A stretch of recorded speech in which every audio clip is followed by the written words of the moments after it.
Initié par le CRAN, Conseil représentatif des associations noires, le Colonial Tour 2014 a eu lieu le 12 février à 9h15.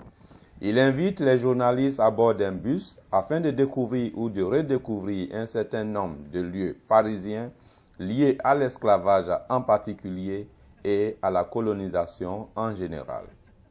Des conférenciers de renom tels Louis-Georges Tin, président du CRAN, Nicolas Lambert, comédien, auteur de Elf, la pompe Afrique, Thomas Deltombe, journaliste au monde diplomatique, et Madame Michel Descaster, secrétaire générale de l'AFASTA, Association française d'amitié et de solidarité avec les peuples d'Afrique.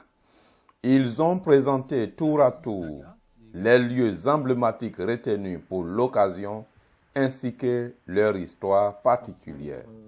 Ainsi, de manière originale, les journalistes ont été sensibilisés à cette histoire omniprésente dans la capitale et pourtant peu connue. Cette année, le thème retenu est « Entreprise coloniale d'hier et d'aujourd'hui ». Les motels Fortune, Prestige, Révélation, Pillages et Massacres seront au menu de cette matinée. Bref, écoutons à présent les intervenants au micro de Mamblé.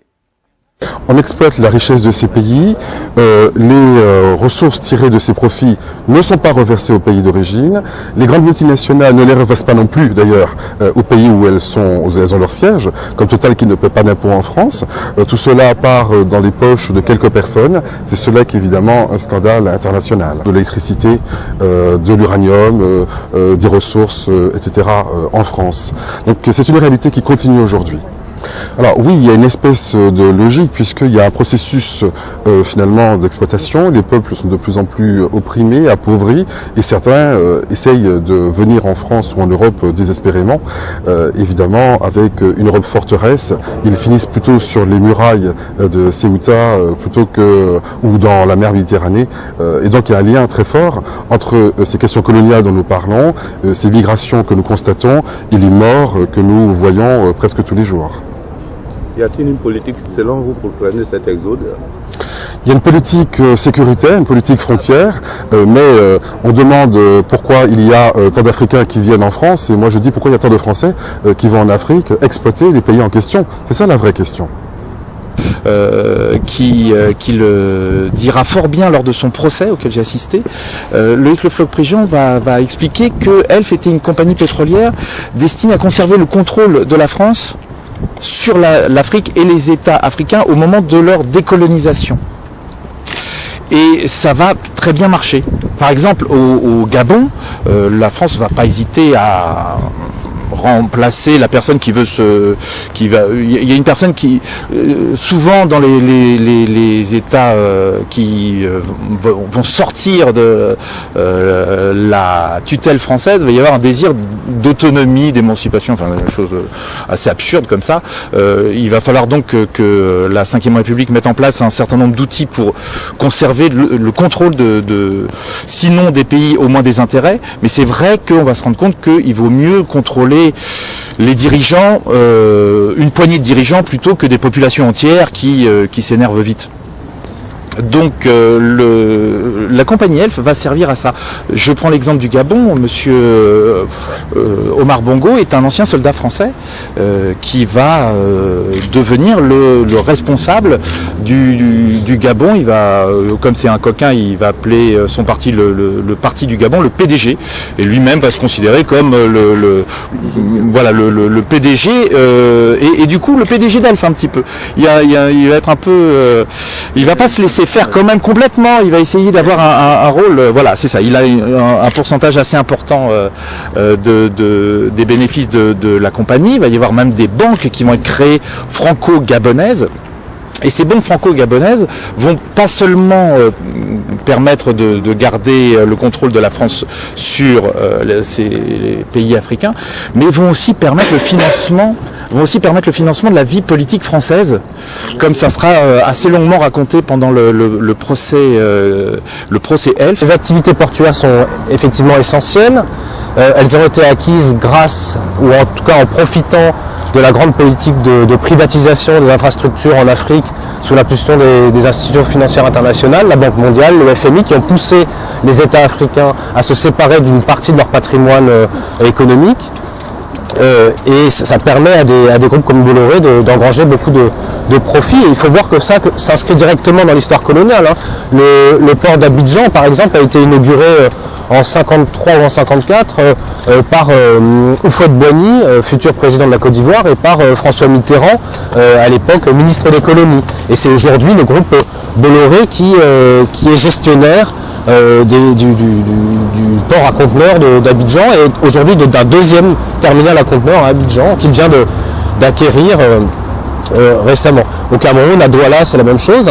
Douala est un port extrêmement important qui donne une ouverture sur l'ensemble des pays d'Afrique centrale. Et là encore, ce port a été construit à l'époque coloniale. Et une anecdote amusante que j'ai retrouvée dans les archives, en 1950, les stratèges français anticipaient la décolonisation du Cameroun et se disaient, les infrastructures portuaires qu'on a installées au Cameroun, on risque de les perdre, puisque le pays va devenir indépendant. Donc l'idéal serait de privatiser ces infrastructures portuaires. Alors évidemment, à l'époque, le groupe Bolloré n'était pas encore dans le paysage colonial français, mais on s'aperçoit que 50 ans plus tard, le port a effectivement été privatisé au profit d'une compagnie française, ce qui permet à une compagnie française de continuer à réguler le trafic portuaire du pays. Alors évidemment, ces ports n'existent pas tout seuls, ils sont connectés à tout un réseau d'infrastructures logistiques. Donc je vous parlais des hangars, des camions, des routes.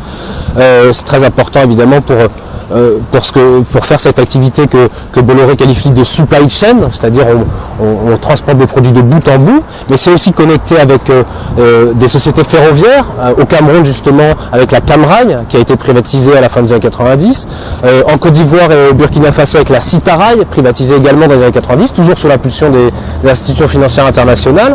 Évidemment, et ça Olivier Lecourt, Grand Maison en avait parlé, ça renvoie à des souvenirs assez atroces pour les populations locales dont les ancêtres, pour une grande partie, ont été obligés de construire ces infrastructures ferroviaires par le biais du travail forcé qui a fait des milliers de morts dans ces pays également.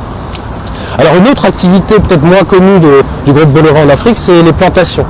Alors le groupe Bolloré gère directement une plantation au Cameroun, par exemple, qui s'appelle la Safacam, qui est l'entreprise coloniale Atros, effectivement, qui était à l'époque Atros, dirigée par un certain Chamolt, qui était, on l'appelait à l'époque, un négrier ou un esclavagiste, c'est-à-dire vraiment les conditions de travail dans ces plantations dans les années 20 et 30 et jusque dans les années 40 étaient absolument atroces.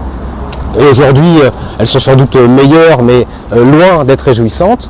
Et il s'occupe aussi, mais plus indirectement, de tout un ensemble de plantations, d'EVA, de palmiers à huile et de palmiers au Nigeria, au Libéria, en Sierra Leone, en Côte d'Ivoire, au Cameroun, j'en oublie, avec là aussi des conditions de travail extrêmement éprouvantes, des conséquences sur l'environnement qui sont redoutables. Là, je laisserai ma voisine en parler puisqu'elle a travaillé sur ces questions, et vraiment il y a des actions qui sont menées pour que les travailleurs et les riverains de ces plantations puissent faire valoir leurs droits, tout bêtement. C'est sur les actions qui sont menées dans les pays d'Afrique, par les Africains, par les riverains, qui sont d'abord spoliés de leurs terres, parce que de plus en plus on s'accapare des terres qui deviennent polluantes. Je ne sais pas si vous avez vu, il y a eu des reportages à la télévision qui montraient à quel point, quand on arrose les plantations avec des engrais, eh bien les populations qui font ce travail-là, ils attrapent des maladies graves et des cancers. Naturellement, c'est pas du bio que fait Bolloré dans ses plantations. Et surtout, c'est que les gens se battent pour garder créer des espaces de culture vivrière, parce qu'on expulse les paysans qui vont donc se retrouver dans les villes, qui n'auront pas de travail, et en plus maintenant les Africains n'auront même plus de culture vivrière pour se nourrir. Donc c'est vraiment la bombe à retardement. On vous parle d'agro-carburant, c'est pas de l'agro, les biocarburants, c'est pas du bio, hein, c'est de l'agro-carburant. Il faut enlever le mot bio, hein. Ils sont pas bio les carburants. Ils sont des carburants agricoles. Et ces carburants agricoles, eh ben, ils empêchent les gens de travailler, de cultiver. Donc il y a aussi des répressions. On est venu le 5 juin ici avec un certain nombre d'amis d'un réseau parisien, qui est un réseau qui relaie les activités des Africains pour être au plus près. Le jour de l'Assemblée Générale, on n'est pas resté très longtemps, un petit peu plus longtemps que ce qu'on est là. Je suis étonné qu'on soit encore là. Peut-être qu'on est plus nombreux. Ça va peut-être pas durer. Et donc on nous a demandé de partir parce qu'on avait des banderoles et là il y avait donc effectivement, on a demandé à remettre en main propre à Vincent Bolloré les revendications des communautés africaines du Cameroun, du Sierra Leone, du Libéria, de Côte d'Ivoire et il y avait en même temps, dans ces pays-là, à un même endroit, ils faisaient des actions différentes les uns des autres. Il n'y a qu'en Sierra Leone qui n'a pas pu avoir l'action parce qu'il y a ils avaient très peur d'une répression. Répression qui est arrivée au mois de décembre 2013, puisqu'il y a eu, les paysans excédés étaient venus armés pour récupérer leurs terres et la police a tiré sur les gens. Et il y a des gens qui sont maintenant devant les tribunaux. En instance, le procès a été reporté au mois il devait avoir lieu au mois déjà de décembre, il a été reporté en janvier, il est encore reporté. Mais donc ces gens qui défendent leur droit de vivre, de se nourrir et de nourrir les populations africaines, eh bien ils sont devant la justice. Donc de ça, on peut parler dans les médias sans risquer d'être attaqué, puisque ce sont des faits qui se passent en Afrique par des Africains.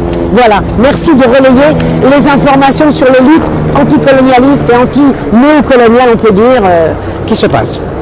La France se flatte d'accorder une aide au développement. En réalité, ce n'est pas l'Afrique qui a une dette vis-à-vis de la France, c'est l'inverse. C'est la France qui a une dette vis-à-vis de l'Afrique et de toutes les anciennes colonies, qu'il s'agisse de l'Indochine ou d'ailleurs. Et c'est ce que disait Frantz Fanon, tout cet argent qui a été accumulé dans les pays du Nord, en réalité, il vient du Sud.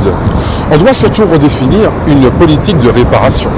C'est cela aujourd'hui l'urgence, et pas seulement l'urgence française, l'urgence internationale. Il faut dire que l'Union africaine réfléchit en ce moment à la question des réparations. Eh bien, les choses ont avancé.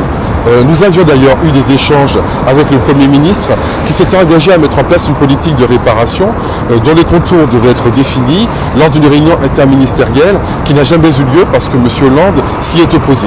Donc M. Hollande est opposé aux réparations et il a même été félicité par Marine Le Pen qui l'a félicité d'avoir résisté à la pression du cran. Ce qui est une dynamique aujourd'hui très forte. Madame Zuma que nous avons rencontrée à 2 reprises à Addis Abeba et également à Paris en juin dernier nous soutient là-dessus. Il est certain que la bataille sera rude, c'est évident. Mais je crois que nous avons déjà gagné une première étape. Parce que nos adversaires ne sont pas contre les réparations. Ils sont contre le fait qu'on puisse en parler. Et pendant très longtemps, ils faisaient tout pour réduire au silence les personnes qui en parlaient. Donc aujourd'hui, le débat est posé, la question est sur la table, et rien que ça, c'est déjà une première victoire. Et nous avons un certain nombre de stratégies, je ne peux pas tout dire comme ça, vous le comprenez bien, mais je crois qu'ils vont porter leurs fruits et qui ont déjà commencé à le faire. Et vous le verrez d'ailleurs, je pense, dès le 10 mai prochain, un certain nombre de choses vont émerger.